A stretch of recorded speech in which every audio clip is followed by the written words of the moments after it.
Welcome back, Rock Movers. This is season 6, and it is all about the boys. We've got some amazing guests, so if you're ready, let's start moving some rocks.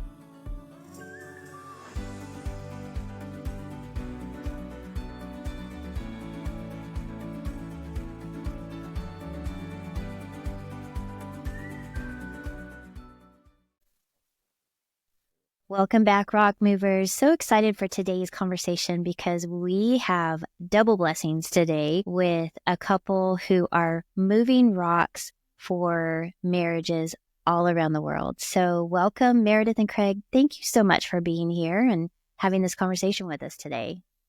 Oh, it's our pleasure. We're super excited to be here with you. Yeah, thank you. Yeah, so I can't wait to learn more. I've checked out your website and we connected on really cool website called Podmatch. And so we know a little bit about each other, but my audience doesn't know you. So first off, if you would just tell us a little bit about your backstory and the big rock that happened in y'all's life or your marriage that brought you to what you're doing today. Sure. Well, starts out with we actually used to work for the same company, which was nice and fun and made life a little easier. That's how we met. I love that. That's how my husband and I met also. We used to work for the same company. I was actually his manager for a short time and he drove me nuts. So good thing that didn't last too long. Yeah. He left and he became a police officer, left, had a little bit of life, came back and was a different man. And it's like, oh, you're divorced. I'm divorced. And you're actually kind of cute. I didn't notice that before. You were just annoying. That's fantastic. Yeah. So it was great. We worked almost across the hall from each other. Yeah. We were working for a big company because we ended up there together. Because we learned the same things growing up. Go to school, get good job, get good grades, get a good job, get all the promotions, save for retirement. That what we now call sort of the default life path. Right. We were on that default life, like check, like meeting all of the external, I would say, milestones for our life that society expected us to meet. And while we enjoyed our corporate jobs, there was just a little bit of something inside that wasn't quite being fulfilled by the corporate job. Like we felt like we had a little bit more to offer the world, but really no clue what that meant or how to do that. There's just kind of this feeling inside. Yeah. And then one day our company said, we're actually closing this office. And you can either move across the country, get the promotion and, do all the things over here, or you can leave. And so that came as a very stressful decision. We really didn't know what to do because all of our sort of programming to this point was stay and have the stable, good corporate job. But there was still a pull the other way. And so that was a very stressful time. And then right on the heels of learning that we had to make this decision, we found out my dad had cancer and that it had spread and that it was likely going to be his last Christmas. And so that was, not easy to hear. And so we decided we would drive home 17 hours to spend Christmas with my dad. And while we were there, we learned he actually had another cancer, which turned out to be good news. And in the end, spoiler alert, that wasn't his last Christmas. We got 4 more Christmases with him. So that ended up being great. But it was, I include that because it was, compounded our stress, but it also, that was the perspective that we needed to be able to make this really difficult career decision. Because when Dad got sick, we realized that we didn't want to move all the way across the country and be so much farther from our family and friends because our parents aren't getting any younger. Craig's grandmother is still around and she's not getting any younger. And so we knew that if we moved across the country, we would see less of our parents, less of our grandparents, less of our nieces, less of our people. And so that was the perspective we needed to be able to make this difficult decision to actually leave our corporate careers, leave the company. Essentially what it felt like was jump out of the airplane and figure out how to build a parachute on the way down. Oh my gosh. Even though we're super not scary at all. No, not scary. And not scary that you both have to do it together at the same time. Right. It felt like the right decision in our guts. Like it was the first time I can remember listening to my intuition, but we didn't have a clue what we were going to do. Yeah, it was super scary. And to your point, doing it together, blessing and a curse at the same time, kind of like it's like you're jumping out of the plane. There's literally no safety net, but also you're doing it together and you've got that person with you who's kind of going through that, experiencing the same things you are. You can kind of lean on each other, leverage each other's experiences. So it was cool. But like she said, we didn't really know we didn't have that plan. We didn't know what we wanted to do. So we just said, okay, well, one thing we need to do is we need to replace this lost corporate income immediately. And so like, let's get on that. And so we chased money, and we all know what happens when you chase money. It runs away from you. You don't catch it. No, that never works out well. It doesn't. But that was where we were. We were in a little bit of a scarcity mindset at that time, leaving behind stable corporate careers with a stable paycheck, and we had to replace that. So we did some research, and we figured out what's the best way to do this. And real estate investing came up, and it was like 90% of millionaires can't be wrong that they, invest and make their wealth that way. So we jumped into this company. We hired the coach. We spent the money on the marketing. We did all the things, and we started doing this creating this business. And we quickly realized that we do not like this. This is not for us. We do not want to be doing this. In fact, it's worse than our corporate jobs. Our corporate jobs, I was unfulfilled in my corporate world. This was leaving me unfulfilled, but also didn't have the financial benefit behind it. So there was no paycheck. So it was like a double whammy. And it was starting to become an issue for us, which until this point, our relationship had been like the bedrock, like the foundation. We were very intentional about building a very strong relationship. And were y'all married yet? Yes, we were. Yeah. We were married, and we had been really intentional about building this marriage, and it was the bedrock for everything that we had built. And the stress of this business that we had created, we hated, we did not like, was starting to, I would say, just show little chips in the foundation that it just starting felt to wrong. erode. Yeah, and that's a non-starter. So we immediately hit timeout, and we had a really, really difficult, uncomfortable conversation about what are we doing? Like, what is this? Like, what's our path forward here? Go ahead. Can I pause and ask you a question right there? Yeah, absolutely. Because primarily, I always have one guest, so I don't get two opposing positions. So this is exciting because in situations, especially with married couples, there's two experiences, two perspectives, and there's the masculine and the feminine energy of going into this. Craig, did you feel like you were carrying the burden of, I have to make this work because the responsibility is mine to make sure that we're safe? Or how did that land for you as the husband in this? Because, every relationship is different. But, in my family, my experience, my husband carries this burden of, I have to make sure we're safe. Like that's on him. And as the wife in the relationship, I really feel like it's both of ours, like we both have our part, but that desire to make sure that we're okay financially, our home, physically, all of that is just that's his driving force, period. Yeah. He doesn't care what he has to do. He'll, scrub toilets or whatever, as long as we're safe.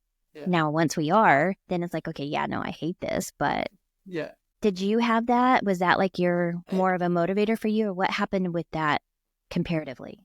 Yeah, so I think my default is similar to your husband's in that I have that masculine energy where it's the protector, it's the safety, it's the security, definitely. In this particular case, though, because we had built careers like separately, obviously, but have joined forces while we were there and built a life for ourselves together. Like I have seen as we've built this marriage, we've been very intentional about being teammates, partners in this journey. So I didn't take on as much in this particular case because we had made this decision together. We were shoulder to shoulder in this.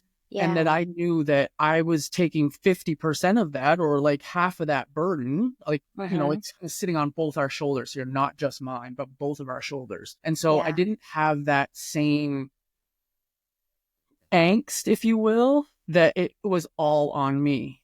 Because this was a we decision. Y'all jumped together. Yeah. And okay. That makes a lot of sense. We didn't even consider it not being like when we were making this decision, we've been asked before, did you ever consider one of you staying corporate, one of you like separating to try and build a business so that you had that sort of stability, but also we're building over here? And to be perfectly honest, that literally did not ever cross our mind. It was like, we're either moving across the country together and figuring it out, or we're leaving together and we're figuring it out. There was no sort of divide and conquer and figure it out. And I think that was partially just a natural reaction because the company was moving. So it was either if one of you is going to stay, you're going to have to move anyway. So that wasn't what we wanted to do. So it was just like, we're all in. Let's just jump and figure this thing out. Yeah, I love it. So it's so, I think, indicative of why your business is working the way it is now, because one of you could have taken another job locally, but it wasn't the instinct. The instinct was a we go. Yes. Rather than separate, divide, and conquer. It was jump together and conquer. So that just speaks volumes about who you guys are as a couple. Without saying anything, you're saying something.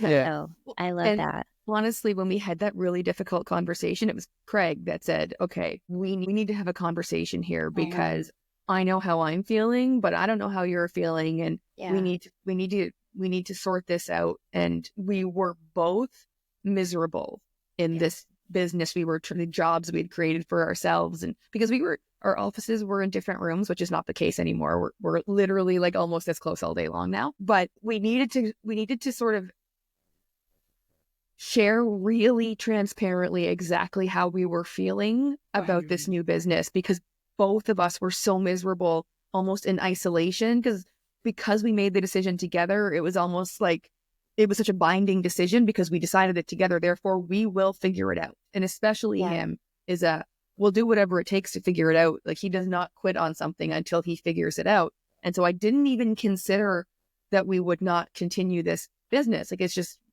we agreed to start and we would figure it out. And when he said, let's have a conversation about this, like, I'm miserable. I'm like, oh my God, so am I. I'm miserable too. There's another path we can take here.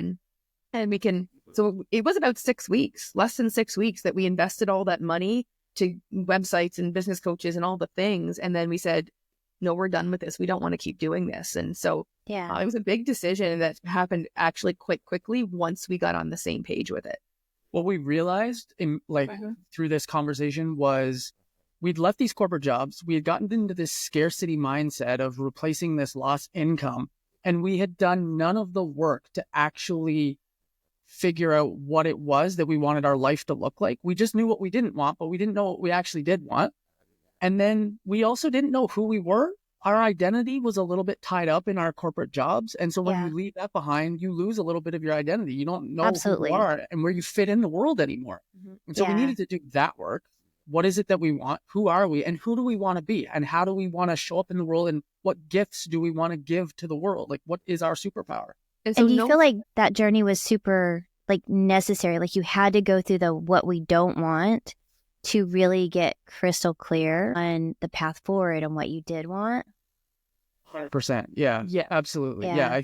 I'm a firm believer. Everything happens for a reason. The universe is always working in your favor. Totally where I was going with it. Thank you. Yeah. Yeah. The universe is always working in your favor. There was lessons there that we needed to learn so that we could go on to the next step. And so that was the lesson we pulled out of that for sure. Yeah. Because no surprise, if you don't know who you are and what you want your life to be like, and you start building a business, you're not going to end up at where you want to be, because when you don't know where, the odds of creating a business that's going to get you exactly where you want when you don't even know where you want to go is basically zero. So no surprise if it was a you'll job. end up exactly there. You don't know where you're going, so you don't go anywhere. You don't go where you want.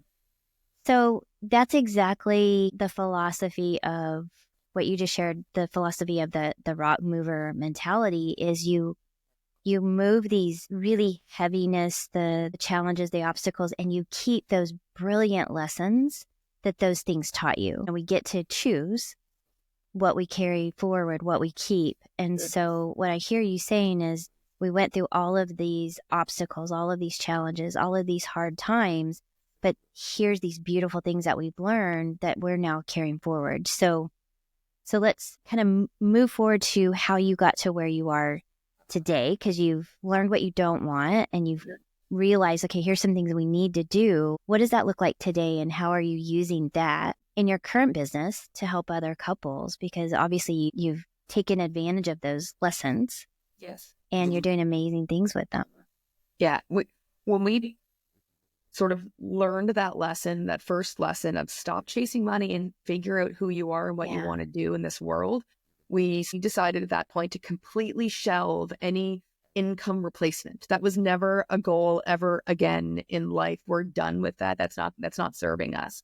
And so we started just working on ourselves as human beings, personal growth. Who do we want to be? Who do we want to become? Because it's interesting. We could be successful in our corporate jobs without having to do the internal work on ourselves, but we could not be successful in entrepreneurship for ourselves without doing that work. And so that was another giant lesson we learned along this journey. So we dove into that because we need to know who we are. We need to know where we want to take this life journey that we're on. And as we were going to these personal growth events, people started coming up to us, sometimes one, sometimes both, asking us questions. How do you do this together? What makes your relationship so strong? How can I get my husband or wife to come along in this journey with me? And we spent a lot of time talking to couples at these events and helping them. And it was a lot of fun, but we didn't think much of it. We enjoyed it, but it was just something we were doing outside of our personal growth journey. And then finally we're at one of these events and the guy hosting the event said, I want you to speak on stage at my next event about relationships. And that's when we were like, maybe we actually have something worth sharing kind of broadly. We hadn't really considered that before, even though we were enjoying helping the other couples. We hadn't really considered that specifically as our calling on a broader scale. It's like we were so close to it that we couldn't see it. Yeah, exactly. We needed someone else to like, hey, you've got something kind of cool here. Well, I think that's the amazing thing about our calling is when our calling finds us. Yeah. Totally. Yeah. It's like, knock, knock, knock. Hello, I'm right here. Yeah, I love that. So beautiful. And then you can't deny it because it's so easy. And sometimes the things that we do when we're really in the grind and we're trying to make it work and we feel like we have to do this, we're like, it has to be hard or it's not valuable. And it's like, no, the things that are easy to you are your gifts. That's really what is the gift and what you should be doing. And so I love that. So you got called to speak on stage about relationships, which is not what you had been doing before. Nope. And then now today you're helping others with relationships. So how is that for your marriage? How is that for your family? And I know you have a book, right, that you have written together and this whole program. Writing. Okay. Yeah. It's not out yet, unfortunately. Yeah. Okay. Well, we're going to help promote it. It's coming. Yeah. It's, you know what? Especially looking back on the other failed business things, like such a breath of fresh air. It feels right. Kind of like when we made the decision to leave corporate, even though we didn't know exactly what that would look like, it just felt right. Yeah. This kind of, when it got played out to us, just felt right. And so we started that first talk. We needed to sort of codify what we do and how this works for us and why this works for us. And so that was a really interesting exercise for us to really break down our own relationship, which we had never done before, kind of from the outside looking in. Like we were intentional about having a really strong relationship and learning the skills so that we could do that, but hadn't really flipped it to look in on it. And so that to teach others how to do the same. Exactly. That's a different perspective. Yeah. Very, very different. And it was a really fun exercise to do, to kind of pull out all of the things that we do that work so well for us and build it together in a way that is cohesive and makes sense, and the skills build on each other. And then you get into the research of it. And it was really fun. And that talk became the foundation for everything we do now. That talk and everything that we do wasn't part of it, but the foundation of it was there. And then we built a program from it, and we took our podcast comes from it. And so like everything was born from that one talk and that one, that time of deep reflection on how we do this and why this works so well. And everything has exploded like a geyser almost from that one talk. And I would say to further answer your question around what it means for our relationship and our family is like, it's, when you have to then go internal and really understand what it is you do and then teach that to other people, and then you're more intentional about even doing more of that and then going out into the research and figuring out more. It's like, and it's it's really cool to hear some really cool things that we didn't even know about, but it's also cool to hear the validation from researchers that have been doing this, that these are things that we were naturally doing that work, but you do more of it. And when you do more of it, you actually grow closer. And so our relationship has never been stronger. Even though we always had a really great relationship, it's only gotten better. It's only gotten stronger through, showing others what a really strong marriage is. And then, by naturally doing that, then others in our world who nobody really trusts a prophet in their own backyard. So we don't really coach the people around us necessarily, our families and friends and stuff, but they naturally can see what we do and they can see how close we are. And so it just bleeds in over into their relationship a little bit. They pick up little things here and there and you can see the differences. And so I think our community, the people around us, have gotten stronger relationships as a result of the stuff that we do. I love that. So personally, my personal experience, I have just probably TMI. I have been married 4 times. My husband and I have been married now. Our anniversary is next week. As we're recording this, will be 14 years next week. My absolute best friend. We have a fabulous marriage, and we say he was married once. I was married 3 times before. Married super young, pregnant in high school, whole lovely story, but always chasing validation, always chasing something. And when I stopped doing that, it was like my perfect partner came. And now we have this really natural, organic friendship that our marriage is based on. And so many people have told us, you guys have this amazing relationship and marriage, and you should teach others how to do that. And I'm like, I don't know how to teach others how to go through my rocks. Like, I wouldn't even know where to begin. Did you have any of those struggles? It's like, this is just who we are because of what we've gone through. How do I teach someone to care? How do I teach someone to be kind or courteous or considerate or unselfish? All of the things that are necessary to prioritize someone else's well-being. Things that make our marriage work are, like, I truly care that he's happy and fulfilled, and I'm able to put my own selfish needs second in moments when I really want to be a spoiled brat and go, no, I don't want to do that. It's like, no, I really care about his feelings. I care that he gets his needs met or that he's happy. And I care about my words and how sharp they can be. And when I really want to just, I got a good zinger and I could really just like cut him to the quick, I choose not to do that. And that's a conscious choice. And in my past, man, I didn't even think twice. I would just be, you hurt me, I'm going to hurt you back. How do you teach people that? Because that, to me, that's just second nature now because I care. Where I knew not to do it before, and I did it anyway. It was a choice to hurt. So one thing that we've learned on this journey is by going through this, so the personal growth side, going to some of these events and understanding, because really the relationship starts with the one you have with yourself. Yeah, and so that's true. So true. You have to get right with this one before you can get right with any of the others. The love you have for yourself is the limiter on what you can provide to the world. So it's really about doing that inner work and understanding who you are. That's such a great point. And I think if you look back on your journey, you probably did in the time between the first and second or whatever those other marriages were. Nailed this it. one, you did a lot of inner work, and you've probably found a lot more love for yourself. You were more kind and compassionate for yourself. You were more, I guess, willing. I began to heal me, and I wasn't coming from a wounded place in this marriage. Identify your own self-worth. And then you can then go out to the world. And so I think, and then that's like basically the foundation for our program is we need to get right there, and then we go up to the relationship.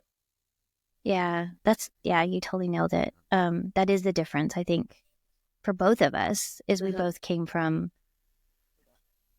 a time where we were in really broken personal places, healed ourselves, and then it was like that was the time when God brought us together. Because we say, like, man, I wish we would have met years and years and years ago, or had been in this place. And it's like, no, we wouldn't have appreciated each other in the way that we do now, because we would have damaged this beautiful marriage because we couldn't have done what we do now. It's amazing because we feel the same way. We wish we could have met earlier too, because we actually were born 3 hours apart, but we had to meet on the complete other side of the country to actually meet each other. And so we've often said, I bet we've crossed paths, in our older, in our younger years. We probably crossed paths at bars and restaurants in the major city that we both kind of lived around. It's really too bad we didn't meet then.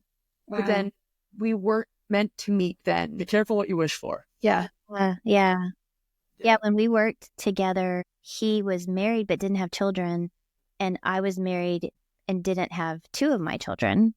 So neither one of us had babies or anything. And then when he left, they had a child, and his world fell apart. And then I had 2 children, and my world fell apart with infants. I had a special needs child and then an infant, 6 months, and everything fell apart. And then 8 months later, he came back into my world. And so we both had these little babies, and everything's so complicated. And we're like, man, why couldn't this have happened pre-babies? But so interesting how the universe works. It doesn't miss usually, like or ever really. It's what's meant for you finds you eventually. When we were standing at the precipice of leaving our corporate jobs, we could never have traced this path to this point. Never in a million years. But when you look back on it, you're like, oh, it's so obvious. All the things I had to go through to get to this point. Yeah, but hindsight. You never could have seen that hindsight. It's beautiful.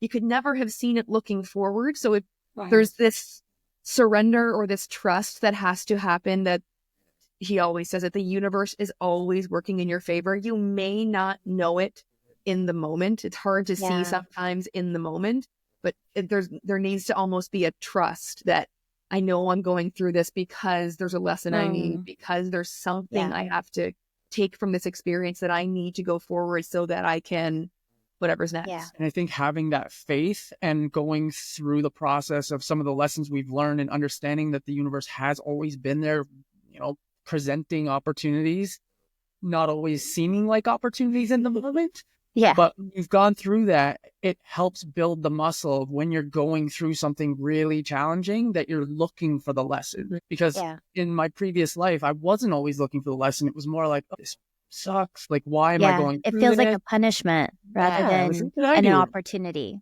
Yeah, exactly. Yeah. My coach, I will come to her. She's my place that I go to do all the ugly dumping, like all of the verbal vomit. That's an awful word or awful phrase, but I do that. And then she just helps mirror back the opportunities when I can't see them. Yeah. And she'll say, okay, for this or something better. So that's our new phrase now is we're going through this for a reason. And it's either for now, for this, or for something better. I love that. It's always this or something better. And that perspective has allowed me to just shed the burden of trying to figure it out, like trying to make sense of it. Because I always like to make sense of things. If it doesn't make sense in my head, it doesn't feel safe. And the world right now is really chaotic and it doesn't feel safe with all of the things changing and political times. And just, we have teenagers and, it's just, life can be super crazy. So I'm just so grateful to have met you guys and have this conversation. And I know that this is going to inspire someone that hears what you're saying to want to know you better, to be in your world. So how do you work with individuals? Do you work with couples only? What is your dynamics of what you do? Mm-hmm. So we work with either the individual, because sometimes we all move at a different pace. So sometimes one person in the relationship is ready to make a move, make a change, and reach out for help sooner than the other person. Mm-hmm. Right. And so there's a way that we can do that. But a lot of times we do work with, because we work with a lot of our network is a lot of entrepreneurs and a lot of business folks. And so a lot of times we get to people at the same time, which is obviously ideal. That's perfect world, but that's not always the reality. The reality of where people are. It's either or. And most of the time, like the vast majority of the time, when one person is ready to make the move and start doing the work, because they start doing the work, there's a shift in the dynamic of the relationship. and the other person will feel the shift and feel that that person is all in and they're doing it. They can sense that, they will come along. That's what happens the vast majority of the time. Not every single time. Sometimes the outcome is that the person starts doing the work and they realize this relationship actually isn't the one that's meant to be for them forever. That sometimes happens too. But the vast majority of the time when one person starts the work, the other person feels the shift happening and then decides to be a part of it too. So they end up doing it together in the end. At the end of the day, your relationship is two people. So you eventually need both people to commit to making this better and changing. And if one ultimately just never is going to get there, then that's when, you know, that other options available to people is like, this person isn't committed to this. I'm going to have to keep moving forward. And if they're not willing to come along for the ride, then unfortunately we have to go our separate ways. And that happens. Yeah. That's such a challenging decision to make. Totally. It helps though once you've done the work on yourself first to understand your self-worth and the value you bring. Once you can click with that, the decision, it's never an easy decision, but it becomes clear. It becomes very clear that that's the decision. And I think clarity really is what we all seek. In that, not necessarily all the answers, but just clarity on what the answers could be, and then evolving that. So I just appreciate everything that you're doing. You guys have a fantastic website that shares all of the opportunities. We'll be sure to share that. But what's one takeaway that you would love to share as we begin to wrap up the conversation today that somebody needs to know if you're the right people to reach out to for helping them on this gaining clarity or coming back to themselves and really doing that extra work so that they can have what you guys call a 200% marriage? Yeah, we love 200% marriage. I would say let's define that first and then talk about how they can maybe one step to get there. Yeah, we both grew up hearing and believing that a good marriage is 50-50. And we have found that to be not true.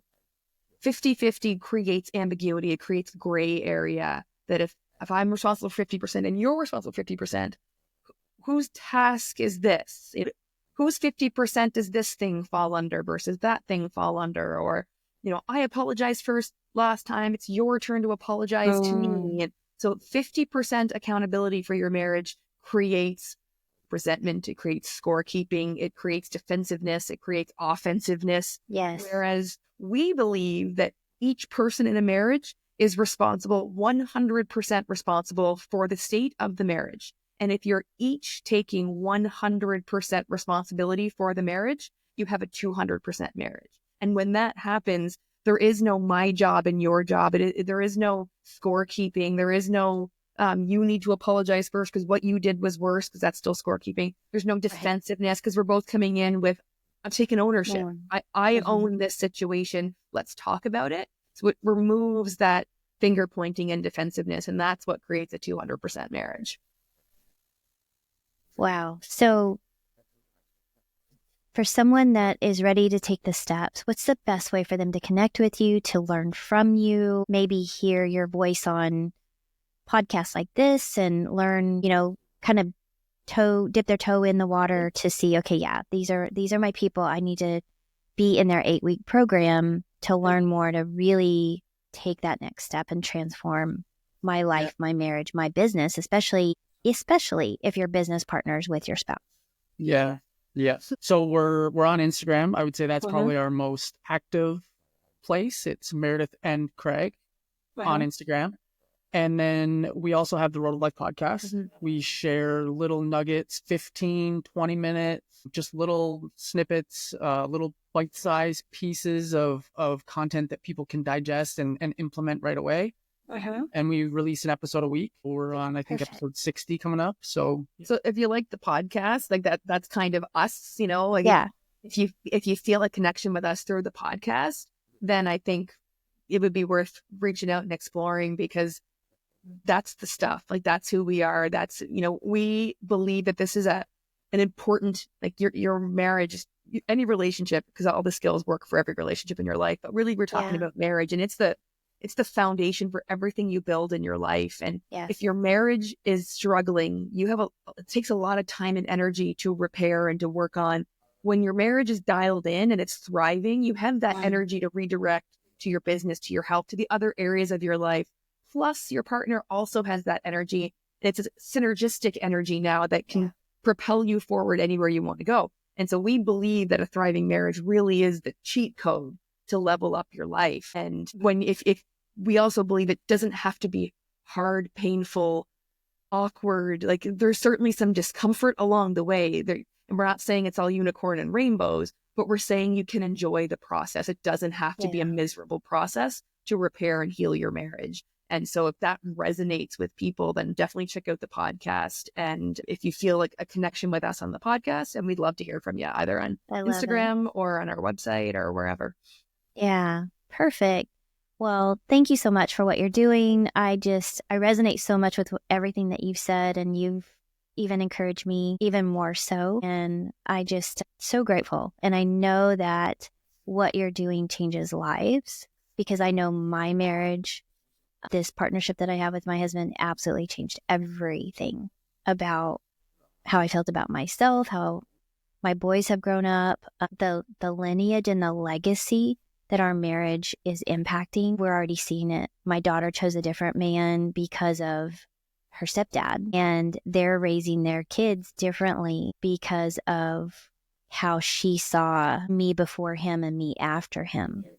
And so, getting to see that with our grandkids now is it just makes everything full circle hit back home, how critically important it is in marriages that love and support and encourage and nurture each other as individuals, as humans, as, teams. And so you're right. Yeah, it doesn't have to be hard. It doesn't have to be heavy. And if your marriage is painful, it's okay to say that, and it's okay to fix it or to exit. So, Beautiful. Yeah.